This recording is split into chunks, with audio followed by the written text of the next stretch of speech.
সৈয়দ মুজতবা আলী রচিত ভ্রমণ কাহিনী দেশে বিদেশে পর্ব ৪১। যেন অন্তহীন মহাকাল ভেজর ভেজর করার পর এক ভাষণবিলাসী আপন বক্তৃতা শেষ করে বললেন, আপনাদের অনেক মূল্যবান সময় অজানাতে নষ্ট করে ফেলেছি বলে মাপ চাইছি। আমার সামনে ঘড়ি ছিল না বলে সময়ের আন্দাজ রাখতে পারিনি। শ্রোতাদের একজন চটে গিয়ে বলল, কিন্তু সামনের দেওয়ালে যে ক্যালেন্ডার ছিল তার কি, সেদিকে তাকালে না কেন? মৌলানা আর আমি বহুকাল হলো ক্যালেন্ডারের দিকে তাকানো বন্ধ করে দিয়েছি। তবু জমে যাওয়া হাড় ক্ষণে ক্ষণে স্মরণ করিয়ে দেয় যে এখনও শীতকাল। ইতিমধ্যে ফরাসি, জার্মান প্রভৃতি বিদেশি পুরুষেরা ভারতীয় প্লেনে কাবুল ত্যাগ করেছেন। স্ত্রীলোকেরা তো আগেই চলে গিয়েছিলেন। শেষটায় শুনলুম ভারতীয় পুরুষদের কেউ কেউ স্যার ফ্রান্সিসের ফেভারে স্বদেশে চলে যেতে পেরেছেন। আমার নামে তো ঢেড়া। কাজেই মৌলানাকে বললুম, তিনি যদি প্লেনে চাপবার মৌকা পান তবে যেন পিছন পানে না তাকিয়ে যুধিষ্ঠিরের মতো সোজা পিতৃলোকে চলে যান। অনুজ যদি অনুগ হবার সুবিধে না পায় তবে তার জন্য অপেক্ষা করলে ফল পিতৃলোকে প্রত্যাগমন না হয়ে পিতৃলোকে মহাপ্রয়াণই হবে। চাণক্য বলেছেন, উৎসবে, বসনে এবং রাষ্ট্রবিপ্লবে যে কাছে দাঁড়ায় সে বান্ধব। এ স্থলে সে নীতি প্রযোজ্য নয়, কারণ চাণক্য স্বদেশের রাষ্ট্রবিপ্লবের কথাই ভাবছিলেন। বিদেশের চক্রব্যূহের খাঁচায় ইঁদুরের মতো না খেয়ে মরবার উপদেশ দেননি।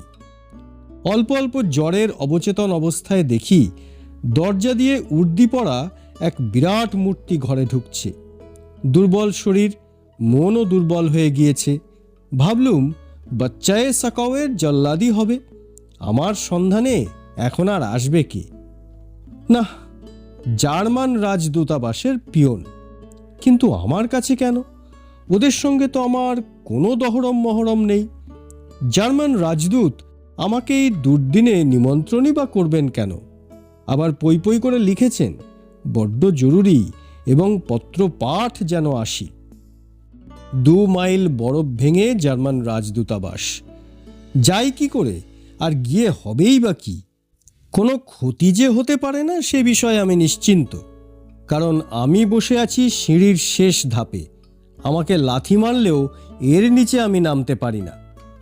শেষটায় মৌলানার ধাক্কাধাক্কিতে রওনা হলুম।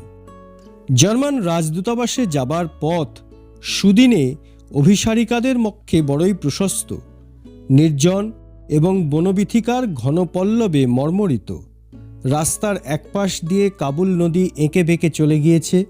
তারই রসে সিক্ত হয়ে হেথায় নবকুঞ্জ, হোথায় পঞ্চচিনার। নিতান্ত অরসিক জনও কল্পনা করে নিতে পারে যে লুকোচুরি রসকলির জন্য এর চেয়ে উত্তম বন্দোবস্ত মানুষ চেষ্টা করেও করতে পারত না।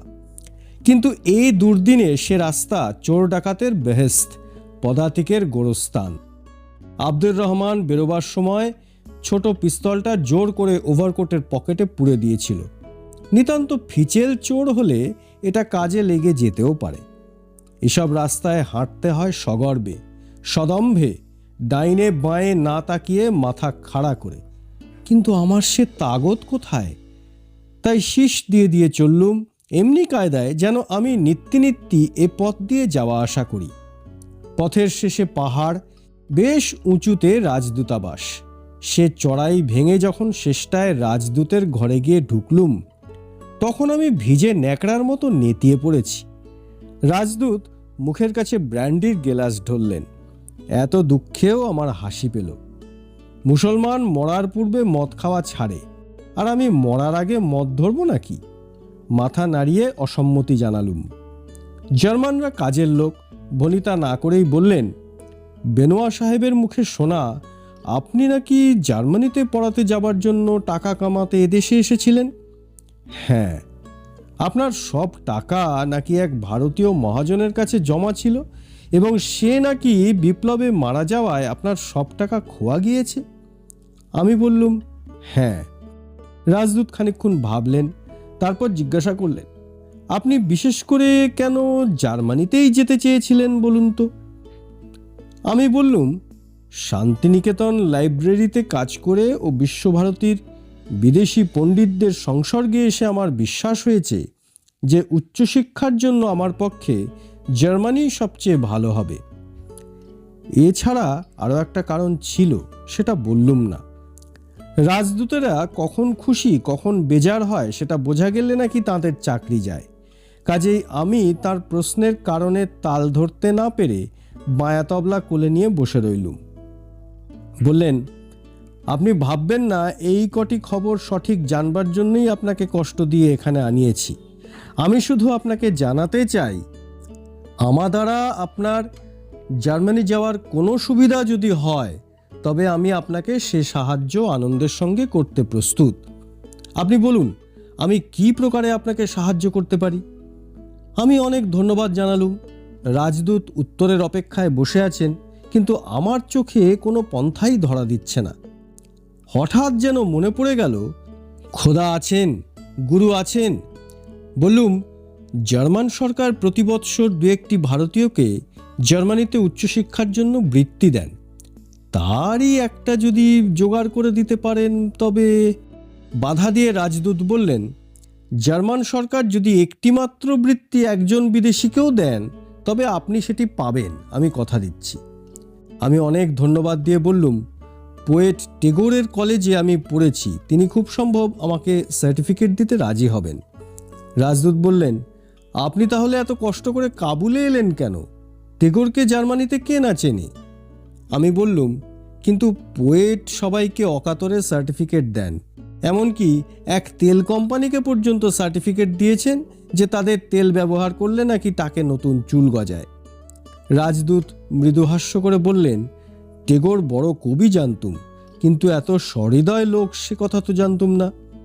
অন্য সময় হলে হয়তো এই খেই ধরে জার্মানিতে রবীন্দ্রনাথ প্রবন্ধের মাল মশলা জোগাড় করে নিতুম, কিন্তু আমার দেহ তখন বাড়ি ফিরে খাটে শোবার জন্য আঁকুবাকু লাগিয়েছে। উঠে দাঁড়িয়ে বললুম, এ দুর্দিনে যে আপনি নিজের থেকে আমার অনুসন্ধান করেছেন তার জন্য আপনাকে ধন্যবাদ দেবার মতো ভাষা আমি খুঁজে পাচ্ছি নে। বৃত্তি হলে ভালো, না হলেও আমি সয়ে নিতে পারবো, কিন্তু আপনার সৌজন্যের কথা কখনো ভুলতে পারবো না। রাজদূত উঠে দাঁড়ালেন। সেখানটির সময় হাতে সহৃদয়তার চাপ দিয়ে বললেন, আপনি নিশ্চয়ই বৃত্তিটা পাবেন, নিশ্চিন্ত থাকুন। দূতাবাস থেকে বেরিয়ে বাড়িটার দিকে আরেকবার ভালো করে তাকালুম। সমস্ত বাড়িটা আমার কাছে যেন মধুময় বলে মনে হলো। তীর্থের উৎপত্তি কি করে হয় সে সম্বন্ধে আমি কখনো কোনো গবেষণা করিনি। আজ মনে হলো, সহৃদয়তা, করুণা, মৈত্রীর সন্ধান যখন এক মানুষ অন্য মানুষের ভিতরে পায় তখন তাকে কখনো মহাপুরুষ, কখনো অবতার, কখনো দেবতা বলে ডাকে এবং তার পাদপীঠকে জড় জেনেও পুণ্যতীর্থ নাম দিয়ে অজরামর করে তুলতে চায়। এবং সে বিচারের সময় মানুষ উপকারের মাত্রা দিয়ে কে মহাপুরুষ কে দেবতা সে কথা যাচাই করে না। তার স্পর্শকাতর হৃদয় তখন কৃতজ্ঞতার বন্যায় সব তর্ক, সব যুক্তি, সব পরিপ্রেক্ষিত, সব পরিমাণ জ্ঞান ভাসিয়ে দেয়। শুধু একটি পরিমাণ জ্ঞান আমার মন থেকে তখনও ভেসে যায়নি এবং কস্মিন কালেও যাবে না। যে ভদ্রলোক আমাকে এই দুর্দিনে স্মরণ করলেন তিনি রাজদূত স্যার ফ্রান্সিস হামফ্রিসও রাজদূত। কিন্তু আর না, ভাবপ্রবণ বাঙালি একবার অনুভূতিগত বিষয়বস্তুর সন্ধান পেলে মূল বক্তব্য বেবাক ভুলে যায়। তিতিক্ষু পাঠক, এ স্থলে আমি করজোরে আপনার কাছে ক্ষমা চাইছি। জার্মান রাজদূতের সঙ্গে আমার যোগাযোগের কাহিনীটা নিতান্ত ব্যক্তিগত এবং তার বয়ান ভ্রমণ কাহিনীতে চাপানো যুক্তিযুক্ত কিনা সে বিষয়ে আমার মনে বড় দ্বিধা রয়ে গিয়েছে। কিন্তু ব্যক্তিগত অভিজ্ঞতার যে হিরণ্ময় পাত্রে সত্যস্বরূপ রস লুক্কায়িত আছেন তাঁর ব্যক্তি হিরণ আপন চাকচিক্য দিয়ে আমার চোখ এমন ধাঁধিয়ে দিয়েছে যে তাই দেখে আমি মুগ্ধ। সে পুষণ কোথায় যিনি পাত্রখানি উন্মোচন করে আমার সামনে নৈর্ব্যক্তিক আনন্দঘন চিরন্তন রসসত্তা তুলে ধরবেন। বিপ্লবের একাদশী, ইংরেজ রাজদূতের বিদগ্ধ বর্বরতা, জার্মান রাজদূতের অযাচিত অনুগ্রহ, অনাত্মীয় বৈরাগ্যে নিরীক্ষণ করা তো আমার কর্ম নয়। জার্মান রাজদূতাবাস থেকে বেরিয়ে মনে পড়ল 12 বৎসর পূর্বে আফগানিস্তান যখন পরাধীন ছিল, তখন আমির হাবিবুল্লাহ রাজা মহেন্দ্র প্রতাপকে এই বাড়িতে রেখে অতিথি সৎকার করেছিলেন। এই বাড়ির পাশেই হিন্দুস্তানের সম্রাট বাবর বাদশার কবর। সে কবর দেখতে আমি বহুবার গিয়েছি। আজ যাবার কোনো প্রয়োজন ছিল না, কিন্তু কেন জানি নে পা দুখানা আমাকে সেই দিকেই টেনে নিয়ে গেল। খোলা আকাশের নিচে কয়েক ফালি পাথর দিয়ে বানানো অত্যন্ত সাদাসিধে কবর। মোগল সরকারের নগণ্যতম মুহুরিদের কবরও হিন্দুস্তানে এর চেয়ে বেশি জৌলুস ধরে। এ কবরের তুলনায় পুত্র হুমায়ুনের কবর তাজমহলের বাড়া। আর আকবর জাহাঙ্গীর যেসব স্থাপত্য রেখে গিয়েছেন, সেসব তো বাবরের স্বপ্নও ছাড়িয়ে যায়। বাবরের আত্মজীবনী যাঁরা পড়েছেন, তাঁরা এই কবরের পাশে দাঁড়ালে যে অনুভূতি পাবেন, সে অনুভূতি হুমায়ুন বা শাহজাহানের কবরের কাছে পাবেন না। বাবর মোগল বংশ পত্তন করে গিয়েছেন এবং আরও বহু বীর বহু বংশের পত্তন করে গিয়েছেন, কিন্তু বাবরের মতো সুসাহিত্যিক রাজা রাজরাদের ভেতর তো নেই, সাধারণ লোকের মধ্যেও কম। এবং সাহিত্যিক হিসাবে বাবর ছিলেন অত্যন্ত সাধারণ মাটির মানুষ, এবং সেই তত্ত্বটি তাঁর আত্মজীবনীর পাতায় পাতায় বারবার ধরা পড়ে। কবরের কাছে দাঁড়িয়ে মনে হয় আমি আমারই মতো মাটির মানুষ যেন এক আত্মজনের সমাধির কাছে এসে দাঁড়িয়েছি। আমাদের দেশের একজন ঐতিহাসিক সিজারের আত্মজীবনীর সঙ্গে বাবরের আত্মজীবনীর তুলনা করতে গিয়ে প্রথমটির প্রশংসা করেছেন বেশি। তাঁর মতে বাবরের আত্মজীবনী এ শ্রেণীর লেখাতে দ্বিতীয় স্থান পায়। আমি ভিন্ন মত পোষণ করি, কিন্তু এখানে সে তর্ক জুড়ে পাঠককে আর হয়রান করতে চাইনে। আমার বক্তব্য শুধু এইটুকু: দুটি আত্মজীবনী সাহিত্য সৃষ্টি, নিরস ইতিহাস নয়। এর মধ্যে ভালো মন্দ বিচার করতে হলে ঐতিহাসিক হবার কোনো প্রয়োজন নেই। যে কোনো রসজ্ঞ পাঠক নিজের মুখেই ঝাল খেয়ে নিতে পারবেন। তবে আফসোস শুধু এইটুকু, বাবর তার কেতাব জক্তাই তুর্কিতে ও সিজার লাতিনে লিখেছেন, তাই বলে বই দুখানা মূলে পড়া আমাদের পক্ষে সহজ নয়। সান্ত্বনা এইটুকু যে আমাদের লব্ধপ্রতিষ্ঠ ঐতিহাসিকও কেতাব দুখানা অনুবাদে পড়েছেন। পূর্বেই বলেছি, কবরটি অত্যন্ত সাদামাটা এবং এতই অলঙ্কার বর্জিত যে তার বর্ণনা দিতে পারে শুধু জবরদস্ত অলঙ্কারিকই। কারণ বাবর তার দেহাস্থি কিভাবে রাখা হবে সে সম্বন্ধে এতই উদাসীন ছিলেন যে নূর ই জাহানের মতো গরিব গোরে দীপ জেলো না, ফুল দিও না কেউ ভুলে, শামা পোকার না পড়ে পাখ, দাগা না পায় বুলবুলে। সত্যেন্দ্রনাথ দত্ত। কবিত্ব করেননি, বা জাহানারার মতো বহুমূল্য আভরণে করিও না সুসজ্জিত কবর আমার, তৃণশ্রেষ্ঠ আবরণ দিন আত্মা জাহানারা সম্রাট কন্যার বলে পাঁচজনকে সাবধান করে দেবার প্রয়োজনও বোধ করেননি। তবে একথা ঠিক, তিনি তাঁর শেষ শয্যা যেমন কর্মভূমি ভারতবর্ষে গ্রহণ করতে চাননি, ঠিক তেমনি জন্মভূমি ফরগানাকেও মৃত্যুকালে স্মরণ করেননি। যীশুখ্রিস্ট বলেছেন, "The foxes have holes and the birds of the air have nests, but the Son of Man hath not where to lay his head." রবীন্দ্রনাথও বলেছেন, "বিশ্বজগৎ আমারে মাগিলে কে মোর আত্মপর, আমার বিধাতা আমাতে জাগিলে কোথায় আমার ঘর।" জীবিতাবস্থায় যখন মহাপুরুষের আশ্রয়স্থল নেই, তখন মৃত্যুর পর তার জন্মভূমিই বা কি, আর মৃত্যুস্থলই বা কি। ইংরেজি সাভে কথাটা গুজরাতিতে অনুবাদ করা হয় সিংহাবলোকন দিয়ে। বাবুর শব্দের অর্থ সিংহ। আমার মনে হলো এই উঁচু পাহাড়ের ওপর বাবুরের গোড় দেওয়া সার্থক হয়েছে।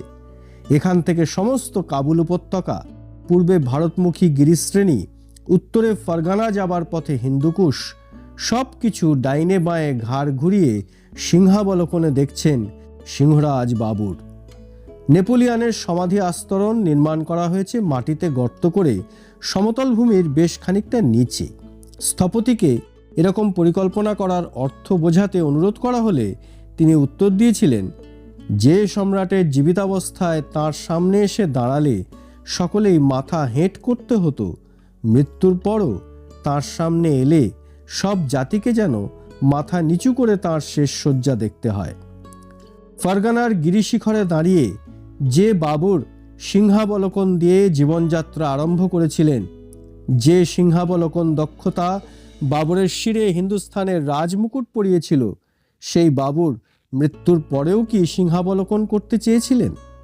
জীবন মরণের মাঝখানে দাঁড়িয়ে তাই কি বাবুরের গিরিশিখরে দেহাস্থি রক্ষা করার শেষ আদেশ দিয়েছিলেন? কিন্তু কি পরস্পর বিরোধী প্রলাপ বকছি আমি। একবার বলছি বাবুর তাঁর শেষ শয্যা সম্বন্ধে সম্পূর্ণ উদাসীন ছিলেন, আর পরক্ষণেই ভাবছি মৃত্যুর পরও তিনি তার বিহারস্থলের সম্মোহন কাটিয়ে উঠতে পারেননি।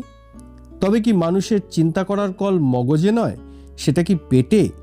না খেতে পেয়ে সে যন্ত্র স্টিয়ারিং ভাঙা মোটরের মতো চতুর্দিকে এলোপাথারি ছুটোছুটি লাগিয়েছে।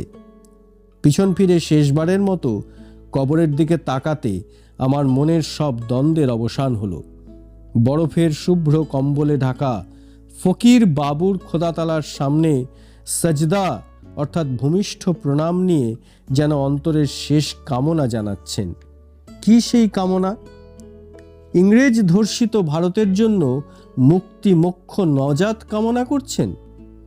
শিবাজি উৎসবে গুরুদেব গেয়েছিলেন, মৃত্যু সিংহাসনে আজি বসিয়াছ অমর মূরতি সমুন্নত ভালে, যে রাজ কিরিট শোভে লুকাবে না তার দিব্যজ্যোতি কভু কোনো কালে। তোমারে চিনেছি আজ, চিনেছি চিনেছি হে রাজন, তুমি মহারাজ। তব রাজকর লয়ে 8 কোটি বঙ্গের নন্দন দাঁড়াইবে আজ। প্রথম সেইটি আবৃত্তি করলুম, তারপর কুরআন শরীফের আয়াত পড়ে পরলোকগত আত্মার সদ্গতির জন্য মোনাজাত করে পাহাড় থেকে নেমে নিচে বাবুরশাহ গ্রামে এলাম। শুনেছি মানস সরোবরে যাবার পথে তীর্থযাত্রীরা নাকি অসহ্য কষ্ট সত্ত্বেও মরে না, মরে ফেরার পথে। শীত বরফ পাহাড়ের চড়াই ওতরাই সহ্য হয়ে যাওয়া সত্ত্বেও তখন নাকি তাদের সম্মুখে আর কোনো কাম্যবস্তু থাকে না বলে সব মনের জোর একদম লোপ পেয়ে যায়। ফিরে তো যেতে হবে সেই আপন বাসভূমে। দৈনন্দিন দুঃখ যন্ত্রণা আশা নিরাশার একটানা জীবন স্রোতে।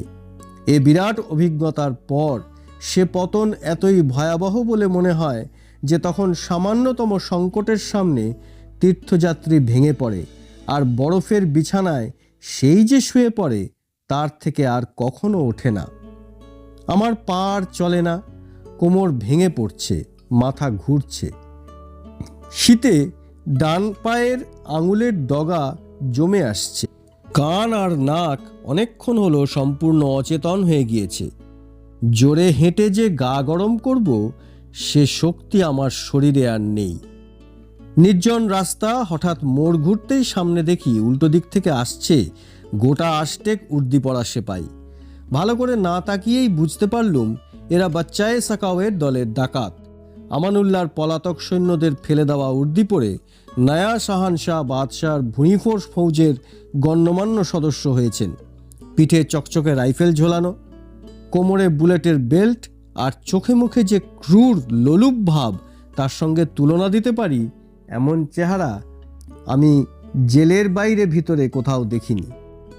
জীবনের বেশিরভাগ এরা কাটিয়েছে লোকচক্ষুর অন্তরালে, হয় গোরস্থানে নয় পর্বত গুহার আধো আলো অন্ধকারে। পুঞ্জীভূত আশুষ্ক পুরীসব স্তূপকে শুকর উল্টে পাল্টে দিলে যে বিভৎস দুর্গন্ধ বেরোয়, রাষ্ট্র বিপ্লবে উৎক্ষিপ্ত এই দস্যুদল আমার সামনে সেই রূপ সেই গন্ধ নিয়ে আত্মপ্রকাশ করল। ডাকাতগুলোর গায়ে ওভারকোট নেই, সেই লোভেতেই তো তারা আমাকে খুন করতে পারে। নির্জন রাস্তায় নিরীহ পথিককে খুন করে তার সব কিছু লুটে নেওয়া তো এদের কাছে কোনো নতুন পুণ্য সঞ্চয় নয়। আমার পালাবার শক্তি নেই, পথও নেই, তার উপরে আমি গাঁয়ের ছেলে। বাঘ দেখলে পালাই, কিন্তু বুনো শুয়োরের সামনে থেকে পালাতে কেমন যেন ঘেন্নাবোধ হয়। পালাই অবশ্য দুই অবস্থাতেই। আমার থেকে ডাকাতরা যখন প্রায় 10 গজ দূরে, তখন তাদের সর্দার হঠাৎ হুকুম দিল, দাঁড়া। সঙ্গে সঙ্গে 8 জন লোক ডেড হল্ট করল। দলপতি বলল, নিশান কর। সঙ্গে সঙ্গে 8খানা রাইফেলের গোল ছেঁদা আমার দিকে স্থির দৃষ্টিতে তাকালো। ততক্ষণে আমিও থমকে দাঁড়িয়েছি, কিন্তু তারপর কি হয়েছিল আমার আর ঠিক মনে নেই। আমার স্মরণশক্তির ফিল্ম পরে বিস্তর ডেভেলপ করেও তার থেকে এতটুকু আঁচড় বের করতে পারিনি। আমার চৈতন্যের শাটার তখন বিলকুল বন্ধ হয়ে গিয়েছিল বলে মনের সুপার ডবল এক্সও কোনো ছবি তুলতে পারেনি। 8খানা রাইফেলের অন্ধ কোটর আমার দিকে তাকিয়ে আর আমি ঠায় দাঁড়িয়ে, এই দৃশ্যটা আমি তারপর বার কয়েক স্বপ্নেও দেখেছি। কাজেই আজ আর হলপ করে বলতে পারবো না কোন ঘটনা, কোন চিন্তাটা সত্যি বাবুরশাহ গ্রামের কাছে বাস্তবে ঘটেছিল আর কোনটা স্বপ্নের কল্পনা মাত্র। আবছা আবছা শুধু একটি কথা মনে পড়ছে, কিন্তু আবার বলছি হলপ করতে পারবো না। আমার ডান হাত ছিল ওভারকোটের পকেটে ও তাতে ছিল আব্দুর রহমানের গুঁজে দেওয়া ছোট্ট পিস্তলটি। একবার বোধ করি লোভ হয়েছিল সেই পিস্তল বের করে অন্তত এক বেটা বদমাইশকে খুন করার। মনে হয়েছিল মরব যখন নিশ্চয়ই, তখন স্বর্গে যাবার পুণ্যটাও জীবনের শেষ মুহূর্তে সঞ্চয় করে নিই। আজ আমার আর দুঃখের সীমা নেই। কেন সেদিন গুলি করলুম না? পাগলা বাদশাহ মুহাম্মদ তুগলক তার প্রজাদের ব্যবহারে এবং প্রজারা তার ব্যবহারে এতই তিতিবিরক্ত হয়ে উঠেছিল যে তিনি যখন মারা গেলেন তখন তুগলকের সহচর ঐতিহাসিক জিয়াউদ্দিন বরনী বলেছিলেন, মৃত্যুর ভিতর দিয়ে বাদশাহ তার প্রজাদের হাত থেকে নিষ্কৃতি পেলেন, প্রজারা বাদশাহর হাত থেকে নিষ্কৃতি পেল। সেদিন পুণ্য সঞ্চয়ের লোভে যদি গুলি চালাতুম, তাহলে সংসারের 5 জন আমার হাত থেকে নিষ্কৃতি পেতেন, আমিও তাদের হাত থেকে নিষ্কৃতি পেতুম। হঠাৎ শুনি অট্টহাস্য, তরসিদ তরসিদ, সবাই চেঁচিয়ে বলছে তরসিদ, অর্থাৎ ভয় পেয়েছে, লোকটা ভয় পেয়েছে রে। আর সঙ্গে সঙ্গে সবাই হেসে কুটি কুটি, কেউ মোটা গলায় খক খক করে, কেউ বন্দুকটা বগল দাবায় চেপে খ্যাক খ্যাক করে, কেউ ড্রয়িং রুম বিহারিনীদের মতো 2 হাত তুলে কলরব করে, আর 2-1 আমার দিকে তাকিয়ে নিঃশব্দে মিটমিটিয়ে। একজন হেঁড়ে গলায় বলল, এই মুরগিটাকে মারার জন্য 8টা বুলেটের বাজে খরচা, ইয়া আল্লাহ। আমার দৈর্ঘ্যপ্রস্থের বর্ণনা দেব না, কারণ গড়পড়তা বাঙালিকে মুরগি বলার হক এদের আছে। মুরগি হই আর মোরগি হই, আমি কসাইয়ের হাত থেকে খালাস পাওয়া মুরগির মতো পালাতে যাচ্ছিলাম, কিন্তু পেটের ভিতর কিরকম একটা অদ্ভুত ব্যথা আরম্ভ হয়ে যাওয়াতে অতি আস্তে আস্তে বাড়ির দিকে চলতে আরম্ভ করলুম। আফগান রসিকতা হাস্যরস না রুদ্ররসের পর্যায়ে পড়ে সে বিচার আলংকারিকেরা করবেন। আমার মনে হয় রসটা বিভৎসতা প্রদান বলে মহামাংসের ওজনে এটাকে মহারস বলা যেতে পারে। কিন্তু এই আমার শেষ পরীক্ষা নয়। বাড়ি থেকে ফার্লং খানেক দূরে আরেক দল ডাকাতের সঙ্গে দেখা, কিন্তু এদের সঙ্গে নতুন ঝকমকে ইউনিফর্ম পরা একটি ছোকরা অফিসার ছিল বলে বিশেষ দুশ্চিন্তাগ্রস্ত হলুম না। দলটা যখন কাছে এসেছে তখন অফিসারের মুখের দিকে তাকিয়ে তাকে যেন চেনা চেনা বলে মনে হলো। আরে, এ তো 2 দিন আগেও আমার ছাত্র ছিল, আর পড়াশুনোয় এতই ডডনং এবং আকাট মূর্খ ছিল যে তাকেই আমি আমার মাস্টারি জীবনের বকাঝকা করেছি সবচেয়ে বেশি। সেই কথাটা মনে হতেই আমি আবার 8টা রাইফেলের চোঙা চোখের সামনে দেখতে পেলুম। ডাইনে গলি ছিল, বেয়ারা ঘুড়ির মতো গোত্তা খেয়ে সেদিকে ঢুঁ দিলুম। ছেলেটা যদি দাঁত তোলার তালে থাকে, তবে অক্কা না হোক কপালে বেইজ্জতি তো অবশ্যই। হে মুর্শিদ, কি কুক্ষণেই না এই দুশ্মনের পুরীতে এসেছিলুম। হে মওলা আলী মেহরবান, আমি জোড়া বকরি। পিছনে শুনি মিলিটারি বুটের ছুটে আসার শব্দ। তবেই হয়েছে, মুর্শিদ মওলা সকলেই আমাকে ত্যাগ করেছেন। ইংরেজি প্রবাদেরই তবে আশ্রয় নিই, ইভেন দ্য ওয়ার্ম টার্নস। ঘুরে দাঁড়ালাম। ছেলেটা চেঁচাচ্ছে, মুয়াল্লিম সাহেব, মুয়াল্লিম সাহেব। কাছে এসে আব্দুর রহমানি কায়দায় সে আমার হাত দুখানা তুলে ধরে বারবার চুমো খেলো, কুশল জিজ্ঞেস করলো এবং শেষটায় বেমক্কা ঘোরাঘুরির জন্য মুরব্বির মতো ঈষৎ তম্বিও করল। আমি বিলক্ষণ তার বলতে আলহামদুলিল্লাহ, তবা তবা এইসব বলে গেলুম। কখনো তাগমাফিক ঠিক জায়গায়, কখনো ভয়ের ধকল কাটাতে গিয়ে উল্টো পাল্টা। ফাঁড়া কেটে যাওয়ায় আমারও সাহস বেড়ে গিয়েছে। জিজ্ঞেস করলুম, এ বেশ কোথায় পেলে বৎস? বাবুরশা পাহাড়ের মতো বুক উঁচু করে বৎস বলল, কর্নাইল সুদম, অর্থাৎ আমি কর্নেল হয়ে গিয়েছি। হিয়া আল্লাহ, 19 বছর বয়সে রাতারাতি কর্নেল! আমাদের সুরেশ বিশ্বাস, চেনার মধ্যে তো উনিই আমাদের নীলমণি, তো এত বড় কসরত দেখাতে পারেননি। আমার লোভ বেড়ে গেল। শুধালুম, জেনারেল হবার দিল্লি কদ্দূর? গম্ভীরভাবে বলল, দুর্নিস্ত। খুদাতালা মেহেরবান, বিপ্লবটা বড়ই পয়মন্ত। কর্নেল সাহেব বুঝিয়ে বললেন, আমির হাবিবুল্লাহ খান আমার পিসির দেবরের মামা শ্বশুর। সম্পর্কটা ঠিক কি বলেছিল আমার মনে নেই, তবে এর চেয়ে ঘনিষ্ঠ নয়। আমি অত্যন্ত গর্ববোধ করলুম। ধন্য আমার মাস্টারি, ধন্য আমার শিষ্য, ধন্য এ বিপ্লব, ধন্য এ উপবাস। আমার শিষ্য রাতারাতি কর্নেল হয়ে গেল। রবীন্দ্রনাথও ঠিক এই অবস্থাতেই গেয়েছিলেন, এতদিনে জানলেম যে কাঁদন কাঁদলেম সে কাহার জন্য। ধন্য এ জাগরণ, ধন্য এ ক্রন্দন, ধন্য রে ধন্য। স্থির করলুম, ফুরসত পাওয়া মাত্রই প্রবাসীতে বঙ্গের বাহিরে বাঙালি পর্যায়ে আমার কীর্তির খবরটা পাঠাতে হবে।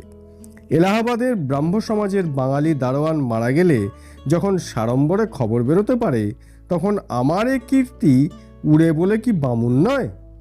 পরের বাড়ি জ্বলছে সত্যি, তাই বলে সে আগুনে আমি সিগারেট ধরাবো না? আবদার। বললুম, তাহলে বৎস, যদি অনুমতি দাও তবে বাড়ি যাই। মিলিটারি কণ্ঠে বলল, আপনাকে বাড়ি পৌঁছিয়ে দিচ্ছি, রাস্তায় অনেক ডাকু। বলে অজানায় সে আপন সঙ্গীদের দিকেই তাকালো। তাই সই, দান উল্টে গিয়েছে। এখন তুমি গুরু, আমি শিষ্য। আমাকে বাড়িতে পৌঁছিয়ে দিয়ে আমার বসবার ঘরে কর্নেল দুদণ্ড রসারাপ করলেন। আমানুল্লাহকে সাপমন্ডি দিলেন ও মৌলানাকে মিলিটারি স্ট্র্যাটেজি সম্বন্ধে তালিম দিলেন। আমার কাছ থেকে বিদায় নিয়ে যাবার সময় কর্নেল আব্দুর রহমানের খাস কামরায় ঢুকল।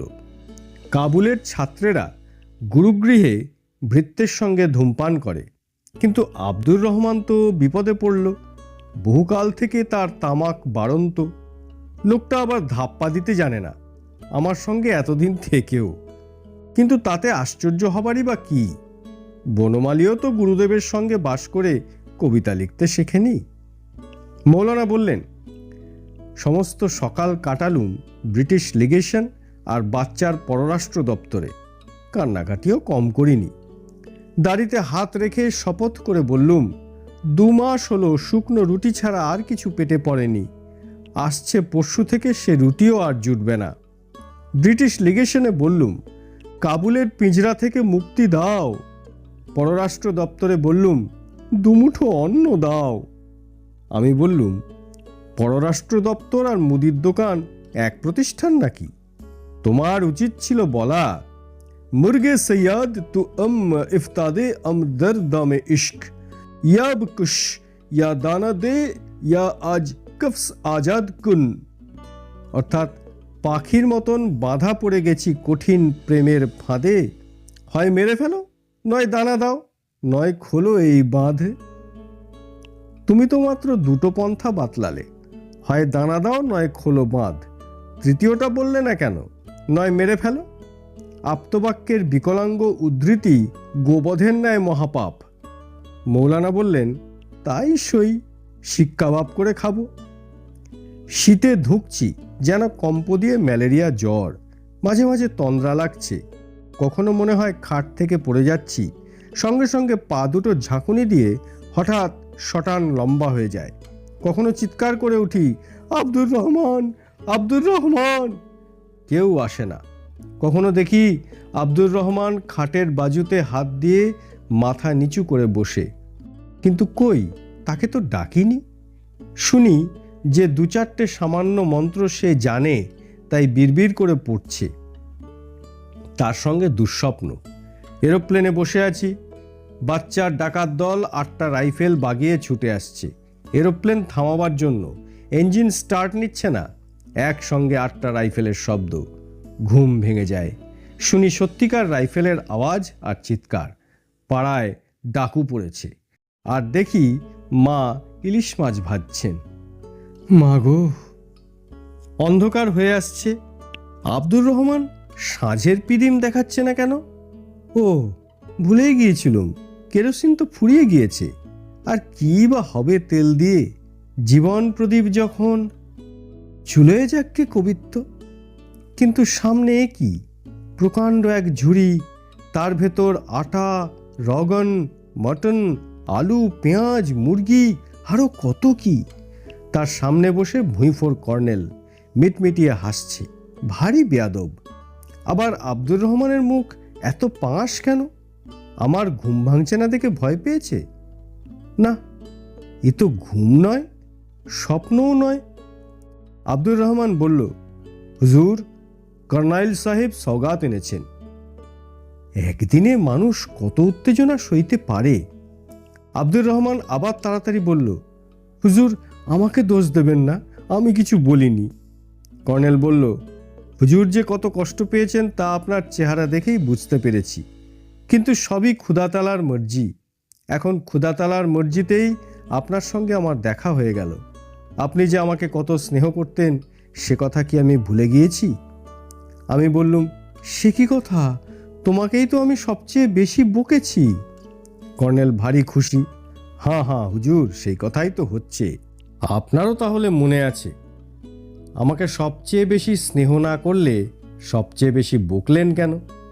তারপর মৌলানার দিকে তাকিয়ে খুশিতে গদগদ হয়ে বলল, জানেন সাহেব, একদিন মুয়াল্লিম সাহেব আমার ওপর এমনি চটে গেলেন যে আমাকে বললেন একটা বেত নিয়ে আসতে। ক্লাসের সবাই তাজ্জব হয়ে গেল।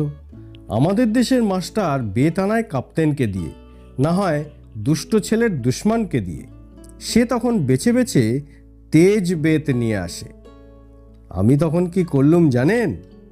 ভাবলুম, মুয়াল্লিম সাহেব যখন আর কাউকে কখনো চাবুক মারেননি, তখন তাঁর বউনিতে ফাঁকি দিলে আমার অমঙ্গল হবে। নিয়ে এলুম একখানা 1 নম্বরের বেত। তারপর কর্নেল মৌলানার দিকে তাকিয়ে চোখ টিপে বলল, মুয়াল্লিম সাহেব তখন কি করলেন জানেন? বেতখানা হাতে নিয়ে আমাকে জিজ্ঞেস করলেন, বেতের কাঁটাগুলো কেটে ফেলিসনি কেন? ছেলেরা সবাই বলল, তাহলে লাগবে কি করে? মৌলানা বললেন, সেদিন মার খেয়েছিলে বলেই তো আজ কর্নেল হয়েছ। কর্নেল আফসোস করে বলল, না, মুয়াল্লিম সাহেব মারেননি, আমি তো তৈরি ছিলুম, আমার হাতে বেত লাগে না। বলে তার হাত দুখানা মৌলানার সামনে ঘুরিয়ে ফিরিয়ে দেখালো।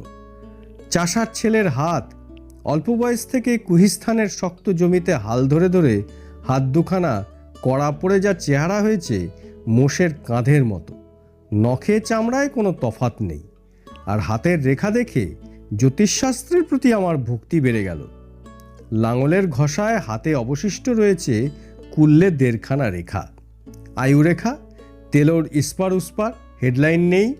আর হার্ট লাইন তেলোর মধ্যিখানে এসে আচম্বিতে মরুপথে হারালো ধারা। ব্যাস, এই 1.5খানা লাইন নিয়ে সে সংসার চালাচ্ছে।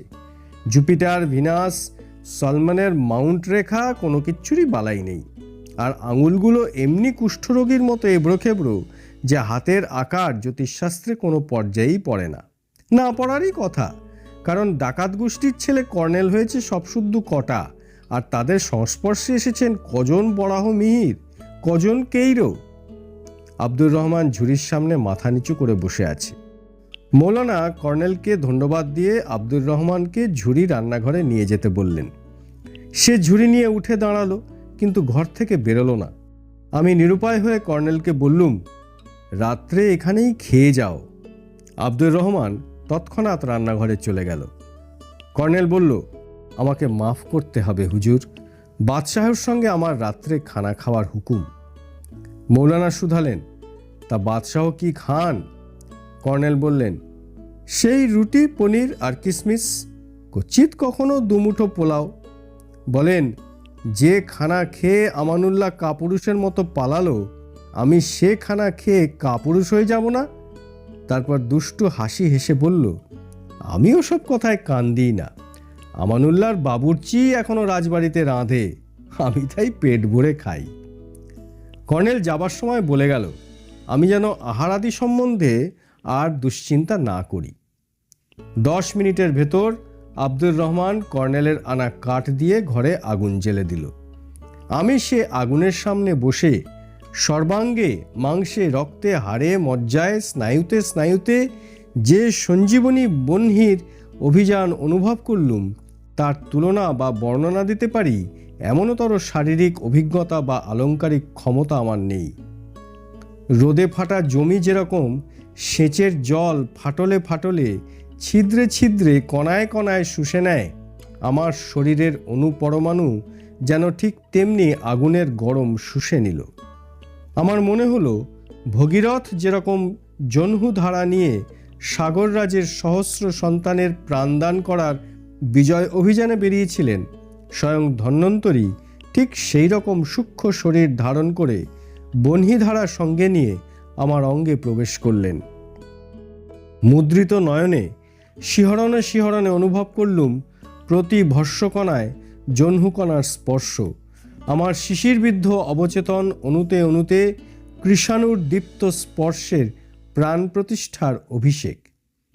সমস্ত দেহ মন দিয়ে বুঝলুম আর্য ঐতিহ্য, ভারতীয় সভ্যতা, সনাতন ধর্মের প্রথম শব্দব্রহ্ম ঋগ্বেদের প্রথম পদে কেন অগ্নিমীরে পুরোহিতম রূপে প্রকাশিত হয়েছেন। এবং সেমিতি ধর্মজগতেও তো তাই। ইহুদি, খ্রিস্ট, ইসলাম 3 ধর্মই সম্মিলিত কণ্ঠে স্বীকার করে একমাত্র মানুষ যিনি পরমেশ্বরের সম্মুখীন হয়েছিলেন তিনি মুসা বা মোজেস, এবং তখন পরমেশ্বর তাঁর প্রকাশের ইঙ্গিত দিয়েছিলেন রুদ্ররূপে বা তাজাল্লিতে। মুসা অজ্ঞান হয়ে গিয়েছিলেন, যখন জ্ঞান ফিরে পেলেন তখন দেখলেন তার সামনের সব কিছু ভস্মীভূত হয়ে গিয়েছে। গ্রিক দেবতা প্রমিথিউস ও দেবরাজ জুপিটারে কলহ হয়েছিল অগ্নি নিয়ে।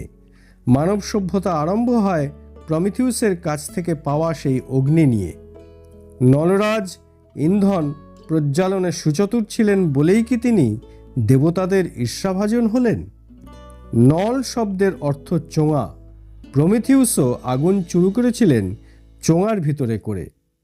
ভারতীয় আর্য, গ্রিক আর্য 2 গোষ্ঠী এবং তৃতীয় গোষ্ঠী ইরানি আর্য জরাথ্রুষ্টি সকলেই অগ্নিকে সম্মান করেছিলেন। হয়তো এরা সকলেই এককালে শীতের দেশে ছিলেন এবং অগ্নির মূল্য এরা জানতেন, কিন্তু সেমিতি ভূমি উষ্ণপ্রধান, সেখানে অগ্নিমাহাত্ম্য কেন? তবে কি মরুভূমির মানুষ সূর্যের একচ্ছত্রাধিপত্য সম্বন্ধে এতই সচেতন যে বিশ্ব ব্রহ্মাণ্ডের একচ্ছত্রাধিপতির রুদ্ররূপ বা তাজাল্লিতে অগ্নিরই আভাস পায়? আগুনের পরশমণির ছোঁয়া লেগে শরীর ক্ষণে ক্ষণে শিহরিত হচ্ছে, আর ওদিকে মগজে হুস হুস করে থিওরির পর থিওরি গড়ে উঠছে। নিজের পাণ্ডিত্যের প্রতি এতই গভীর শ্রদ্ধা হলো যে সাধু সাধু বলে নিজের পেট নিজেই চাপড়াতে গিয়ে হাতটা মচকে গেল। এমন সময় হঠাৎ মনে পড়ে গেল, শয়তান, ডেভিল, বিয়ালজিবাব, লুসিফার সবাই আগুনের তৈরি। তারা আগুনের রাজা। নরকের আবহাওয়া আগুন দিয়ে ঠাসা। এদের শরীর আগুনে গড়া না হলে এরা সেখানে থাকবেন কি প্রকারে? হায় হায়, আমার বহুমূল্যবান থিওরিখানা শয়তানের পাল্লায় পড়ে নরকের আগুনে পুড়ে ছাই হয়ে গেল। কোথায় লাগে নার্গিস, চামেলিয়াকে বাখানিয়া কবিতা লেখে কোন মূর্খ? বিরিয়ানি, কোরমা, কাবাব, মুসাল্লাম থেকে যে খুশবাই বেরোয় তার কাছে সব ফুলহার তো মানেই প্রিয়ার চিক্কুর সুবাসও তার কাছে নস্যি। চোখ মেলে দেখি আব্দুর রহমান বেনকুয়েট সাজিয়েছে, মৌলানা ফপরদালালি করছেন, আর আমার বেড়াল দুটো 1 মাস অজ্ঞাতবাস করে ফের খানা কামড়ায় এসে উন্নাসিক হয়ে মাই ডিয়ার আওয়াজ বের করছে। আব্দুর রহমান আমাদের পরিচয়ের পয়লা রাত্রিরে যে ডিনার ছেড়েছিল, এ ডিনার সেমালেরই সিল্কে বাঁধানো, প্রিয়জনের উপহারোপযোগী পুজোর বাজারের রাজ সংস্করণ। জানটা তার হয়ে গেল। মৌলানা হুঙ্কার দিয়ে উঠলেন, জিন্দাবাদ গাজী আব্দুর রহমান খান। আমি গলা এক পর্দা চড়িয়ে দোস্ত মোহাম্মদী কায়দায় বললুম, কম্বত ব শিকনদ খুদা তোরা কর্জ গাজত বপুন্দি বতরকি। তোর কোমর ভেঙে দুটুকরো হোক, খুদা তোর দুচোখ কানা করে দিন, তুই ফুলে উঠে ঢাকের মতো হয়ে যা, তারপর টুকরো টুকরো হয়ে ফেটে যা। মৌলানা বজরা হতো। গুণী লোক, এসব কটুকাটব্যের সন্ধান তিনি পাবেন কি করে? কিন্তু বালাই দূর করবার এই জনপদপন্থা আব্দুর রহমান বিলকুল জানে। অদৃশ্য সাবানে হাত কচলাতে কচলাতে বলল, হাত ধুয়ে নিন সাহেব, গরম জল আছে। কি বললে? গরম জল? আহা, কতদিন বাদে গরম জলের সুখস্পর্শ পাবো। কোথায় লাগে তার কাছে নববর্ষণে স্তনান্ধয়া বসন্ত সেনার জলাভিষেক? কোথায় লাগে তার কাছে মুগ্ধ চারুদত্তের বিহ্বল প্রশস্তি? বললুম, ব্রাদার আব্দুর রহমান, এই গরম জল দিয়ে তুমি যেন তোমার ডিনারখানা সোনার ফ্রেমে বাঁধিয়ে দিলে। আব্দুর রহমানের খুশির অন্ত নেই। আমার কোনো কথার উত্তর দেয় না, আর বেশি প্রশংসা করলে শুধু বলে আলহামদুলিল্লাহ, অর্থাৎ খুদাতাল্লাহকে ধন্যবাদ। যতক্ষণ এটা ওটা গুছোচ্ছিল, আমার বারবার নজর পড়ছিল তার হাত দুখানা কীরকম শুকিয়ে গিয়েছে, আর বাসন বর্তন নাড়াচাড়া করার সময় অল্প অল্প কাঁপছে। মৌলানা আমাকে সাবধান করে দিলেন, প্রতি গ্রাস যেন 32 বার চিবিয়ে খাই। কাজের বেলা দেখা গেল ডাকগাড়ি থেকে নেমে গোড়ারা যেরকম রিফ্রেশমেন্ট রুমে খানা খায়, আমরা সেই তালেই খাচ্ছি। পেটের এক কোণ ভর্তি হতেই আমি আব্দুর রহমানকে লক্ষ্য করে বললুম, এরকম রান্না পেলে আমি আরও কিছুদিন কাবুলে থাকতে রাজি আছি। সে দুর্দিনে এর চেয়ে বড় প্রশংসা আর কি বা করা যায়? কিন্তু মৌলানা প্রসিত ভার্য। পেট খানিকটা ভরে যাওয়ায় তার বিরহ যন্ত্রণাটা যেন মাথা চাড়া দিয়ে উঠল। বললেন, না, সনগে ওতন আজ তখতে সুলেমান বেশতর, খারে ওতন औज गुले रहमान रहतर, यूसुफ की दर मिसर पादशाही मिकरद, मिगुफ्त গদাবুদনে কিনান খুশতর। অর্থাৎ দেশের পাথর সুলেমান শাহর তখ্তের চেয়ে বাড়া, বিদেশের ফুলো হার মেনে যায় দিশি কাঁটা প্রাণ কাড়া। মিশর দেশের সিংহাসনেতে বসিয়া ইউসুফ রাজা কহিত, হায়রে, এর চেয়ে ভালো কিনানে ভিখারি সাজা। আমি সান্ত্বনা দিয়ে বললুম, ইউসুফে গুম গস্তি বজ আয়দ ওয়ানান গম মখর, কুলবয়ে ইরজান সৌদ রুজি গুলিস্তান গম মখর। দুঃখ করো না হারানো ইউসুফ, কিনানে আবার আসিবে ফিরে, দলিত শুষ্ক এ মরু পুনঃ হয়ে গুলিস্তা হাসিবে ধীরে। কাজী নজরুল ইসলাম। কিন্তু বয়েদবাজি বা কবির লড়াই বেশিক্ষণ চলল না।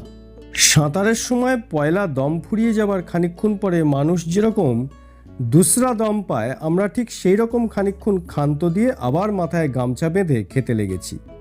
এদিকে দেখি সব কিছু ফুরিয়ে আসছে। প্রথম পরিবেশনে কম মেকদারে দেওয়ার তালিম আব্দুর রহমান আমার কাছ থেকেই পেয়েছে, কিন্তু আর কিছু আনছে না।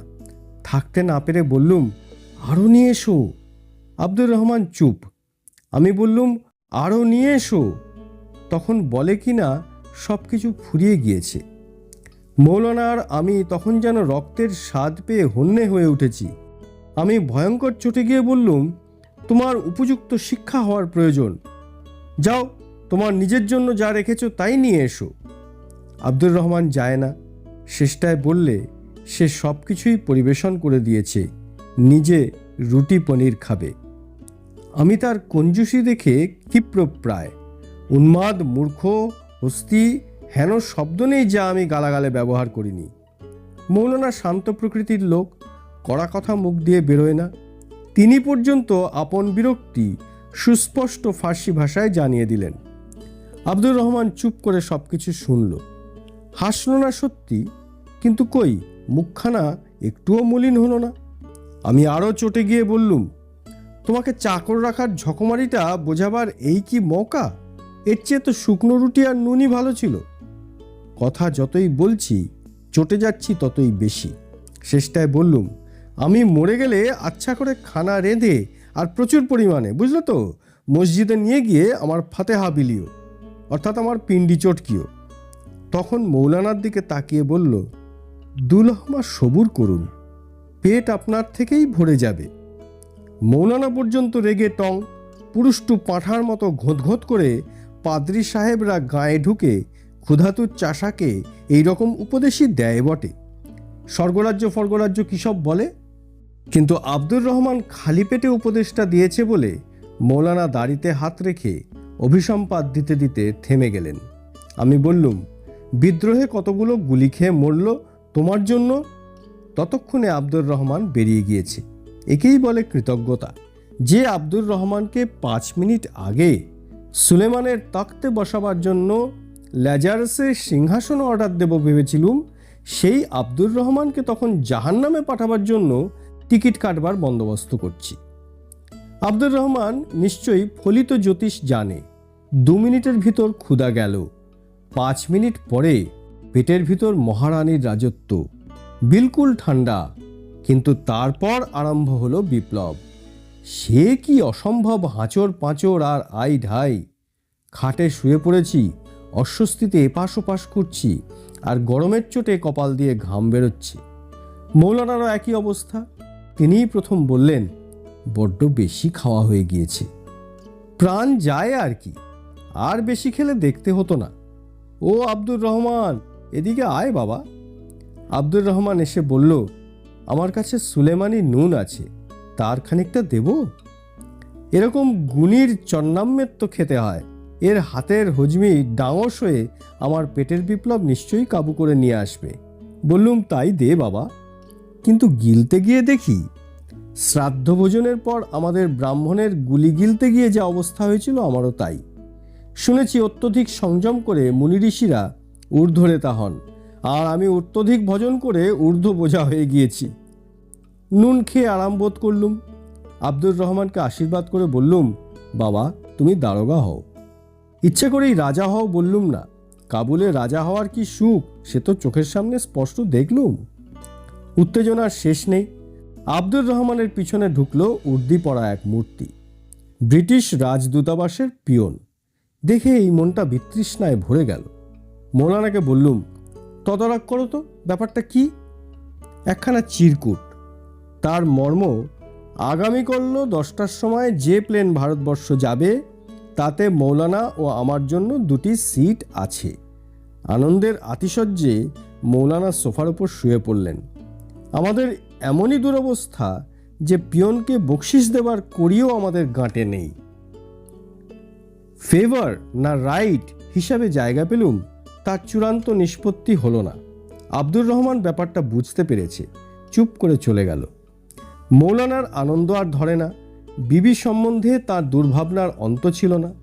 বিয়ের অল্প কিছুদিন পরেই তিনি তাকে কাবুল নিয়ে এসেছিলেন বলে নতুন বউ বাড়ির আর 5 জনের সঙ্গে মেলামেশার কোনো সুযোগ পায়নি। এমন অন্তঃসত্ত্বা অবস্থায় তিনি কি করে দিন কাটাচ্ছেন সে কথা ভেবে ভেবে ভদ্রলোক দাড়ি পাকিয়ে ফেলেছিলেন। আমিও কম খুশি হইনি। মা বাবা নিশ্চয়ই অত্যন্ত দুশ্চিন্তায় দিন কাটাচ্ছেন। বাবা আবার দি স্টেটসম্যান থেকে আরম্ভ করে প্রিন্টেড অ্যান্ড পাবলিশড বাই পর্যন্ত খুঁটিয়ে খুঁটিয়ে কাগজ পড়েন। এরোপ্লেনে করে ব্রিটিশ লিগেশনের জন্য ভারতীয় খবরের কাগজ আসত। তারই একখানা মৌলানা কি করে জোগাড় করেছিলেন, এবং তাতে আফগান রাষ্ট্রবিপ্লব ও কাবুলের বর্ণনা পড়ে বুঝলুম খবরের কাগজের রিপোর্টারের কল্পনা শক্তি সত্যকেও ছাড়িয়ে যেতে পারে। গাছে আর মাছে বানানো গল্প, পেশোয়ারের বোতলের পাশে বসে লেখা, এই বর্ণনাটি যদি বাবা পড়ে তাহলেই হয়েছে আর কি। আমার খবরের আশায় ডাকঘরে থানা গাড়বেন। মৌলানা চোখ বন্ধ করে শুয়ে আছেন। মানুষ যখন ভবিষ্যতের সুখস্বপ্ন দেখে তখন কথা কয় কম। ওদিকে এখনো কান্না থামেনি। পাশের বাড়ির দরজা খুললে এখনো মাঝে মাঝে কান্নার শব্দ আসে। আব্দুর রহমান বলেছে কর্নেলের বুড়ি মা কিছুতেই শান্ত হতে পারছেন না। ওই তাঁর একমাত্র ছেলে ছিলেন। মায়ে মায়ে তফাত নেই, বীরের মা যেরকম ডুকরে কাঁদছে ঠিক সেই রকমই শুনেছি দেশে চাষা মরলে। ঘুমিয়ে পড়ব এমন সময় দেখি খাটের বাজুতে হাত রেখে নিচে বসে আব্দুর রহমান। জিজ্ঞেস করলুম, কি বাচ্চা? আব্দুর রহমান বলল, আমাকে সঙ্গে করে আপনার দেশে নিয়ে চলুন। পাগল নাকি? তুই কোথায় বিদেশে যাবি? তোর বাপ মা বউ কোনো কথা শোনে না, কোনো যুক্তি মানে না। আরে এরোপ্লেনে তোকে নেবে কেন? আর তারা রাজি হলেও বাচ্চার কড়া হুকুম রয়েছে, কোনো আফগান যেন দেশত্যাগ না করে। তোকে নিলে বাচ্চা ইংরেজের গলা কেটে ফেলবে না? ওরে পাগল, আজ কাবুলের অনেক লোক রাজি আছে প্লেনে একটা সিটের জন্য $1,00,000 দিতে। নিশ্চয়ই মাথা খারাপ হয়ে গিয়েছে। বলে, আমি রাজি হলে সে সকলের হাতে পায়ে ধরে এক কোণে একটু জায়গা করে নেবে। কি মুশকিল! বললুম, তুই মৌলানাকে ডাক, তিনি তোকে সব কিছু বুঝিয়ে দেবেন।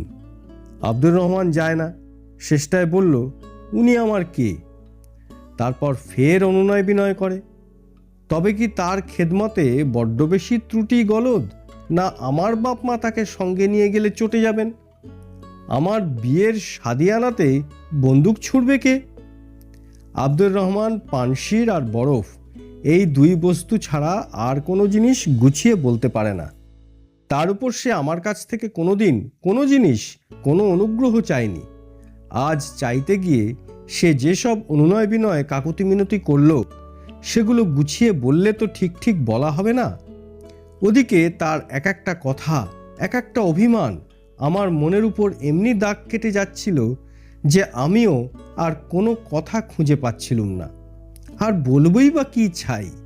সমস্ত জিনিসটা এমনি অসম্ভব, এমনি অবিশ্বাস্য যে তার বিরুদ্ধে আমি যুক্তি চালাবো কোথায়? ভূতকে কি পিস্তলের গুলি দিয়ে মারা যায়? আমি দুঃখে বেদনায় ক্লান্ত হয়ে চুপ করে গেলে আব্দুর রহমান ভাবে সে বুঝি আমাকে শায়েস্তা করে এনেছে। তখন দ্বিগুণ উৎসাহে আরও আবোল তাবোল বকে, কথার খেই হারিয়ে ফেলে এক কথা 50 বার বলে। আমার মা বাপকে এমনি খেদমত করবে যে তাঁরা তাকে গ্রহণ না করে থাকতেই পারবেন না। আমি যদি তখন বলতুম যে আমার মা গরিব কাবুলিওয়ালাকেও দৌড় থেকে ফেরান না, তাহলে তো আর রক্ষেই ছিল না। আমারই বরাত। কি কুক্ষণে তাকে একদিন গুরুদেবের কাবুলিওয়ালা গল্পটা ফার্সিতে তর্জমা করে শুনিয়েছিলুম। সে আজ সেই গল্প থেকে নজির তুলতে আরম্ভ করল। মিনি যখন অচেনা কাবুলিওয়ালাকে ভালোবাসতে পারল, তখন আমার ভাইপো ভাইজিরাই তাকে ভালোবাসবে না কেন? সব হবে, কিন্তু তুমি যাবে কি করে সে আমি দেখে নেব।